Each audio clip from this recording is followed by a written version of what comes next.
uh, what is the goal of human life?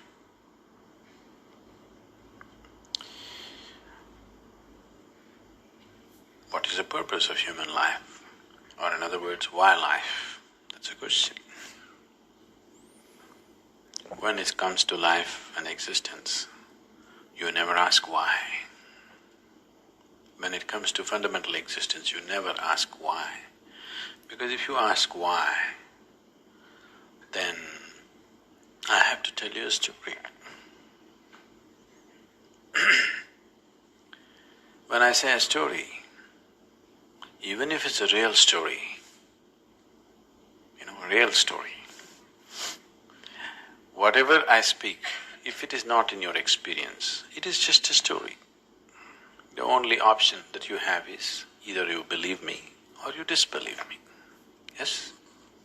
If you believe me, it doesn't get you any closer to truth. If you disbelieve me, it doesn't get you at all.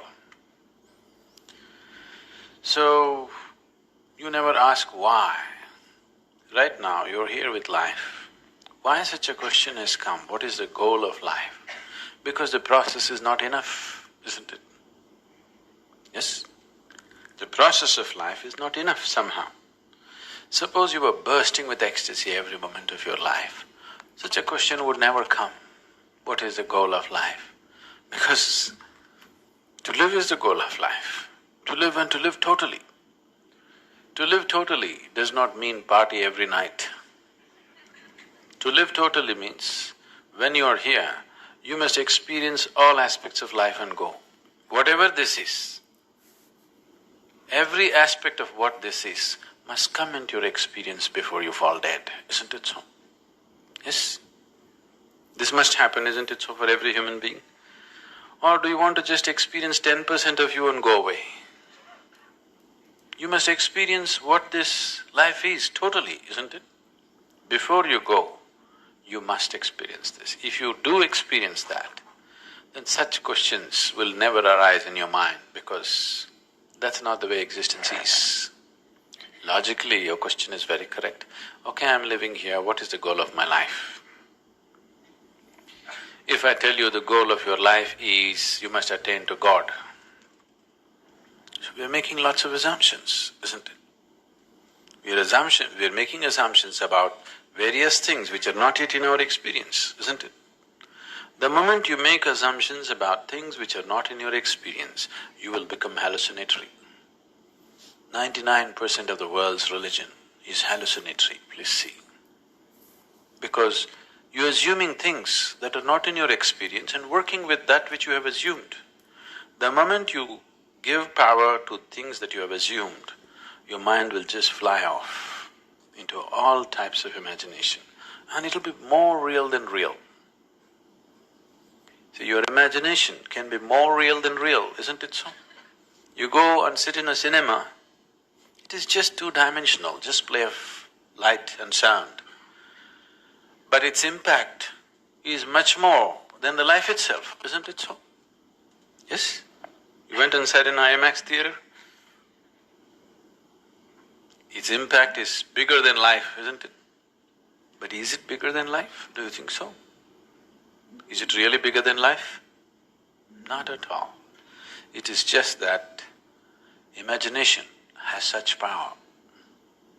Imagination, thought, emotion, all these things are a way to pave the way. Now I have a thought, I want to go to New York. This paves the way. Once I say, I want to go to New York, now, okay, how to go, shall I buy the ticket, shall I walk it, what shall I do, shall I drive? It's paving the way. But if I sit here and go on thinking New York, I'll never make it. Thought is not a reality that takes you there. It only paves the way, it makes you willing, that's all. Yes? Thought and emotion only makes you willing, it's never the real thing. But once you start giving too much significance to your thought and emotion, it starts seeming like as if it's the real thing. More real than the real, what you're thinking in your head is more real than what's around you, isn't it so?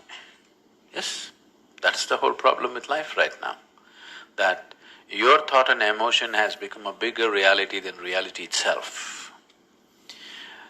Now, this is like, if you go probably in the countryside, there'll be, what do you call them? We call them handpost. What do you call them here? You know? A handpost? What do you call it? Something, a marker? A signpost, okay. So, these are called handposts usually because they used to be made like hands at one time, like this it used to be. Have you seen them? Like this, it says this way to New York. So, you go and sit on this and you think you're in New York. That's not New York, isn't it? So, thought is only a signpost. It points you in the direction you want to go, but it never takes you there, it cannot take you there. But people who think it is taking them there have become hallucinatory in such a way that even reality cannot get them out. Even if you poke them with a knife, they will not know, they're somewhere else. Their thought and emotion is far more important than that. This is a scourge which has taken humanity such a big way, such a big way. And of all the type of thoughts and emotions that we generate, the religious thought and religious emotion or spiritual thought and spiritual emotion are most dangerous because they're powerful, empowered by the otherworldly.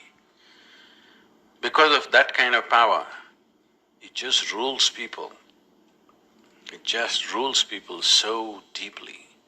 And we can always see that some other religion that you don't belong to, what stupidity, what nonsense they're doing, but what you're doing is just never visible, isn't it?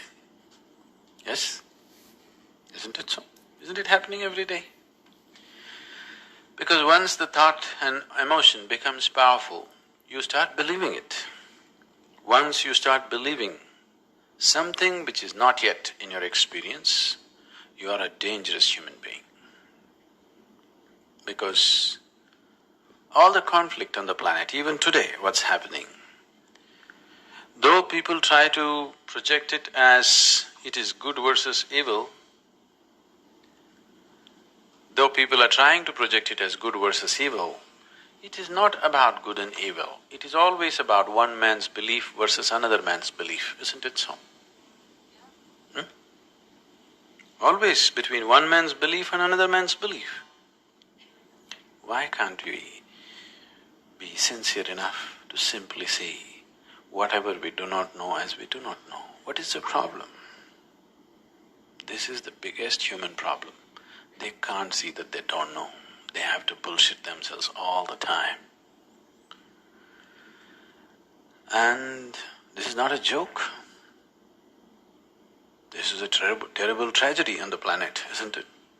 This is not a joke, this is not a simple thing. It has cost phenomenally for human life on this planet, phenomenally, and still continuing to cost. But what we think and feel is so important, isn't it? So, what is the goal? What if there is no goal? What will you do? Will you die tomorrow? Suppose there is no goal.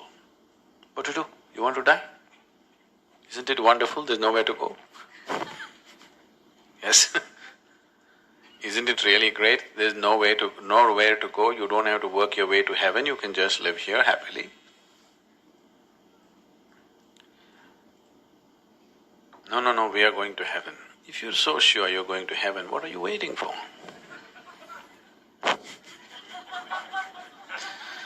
If you're so dead sure you're anyway going to heaven, what are you waiting for? I can't understand the logic. Huh? Waiting for the ticket. All you have to do is go and cut your throat in front of the temple. You understand? Whichever is your favorite temple, it'll happen. People 100% believe after I die, I will go to the lap of God. If you're going to the lap of God, you should not delay it. Really? Isn't it so? Such a sacred duty, can you delay it? You must go, today, not even tomorrow. No, you want to live long. So why are you postponing such a wonderful opportunity? That's because you're full of bull. You tell yourself things which are not yet a reality for you. I'm not questioning whether these things exist, not exist, but it's not at a reality for you. If you talk about things which are not at a reality for you, to put it very bluntly, it just amounts to lying. This lying has cost phenomenally for individual human beings and for the whole humanity in a big way.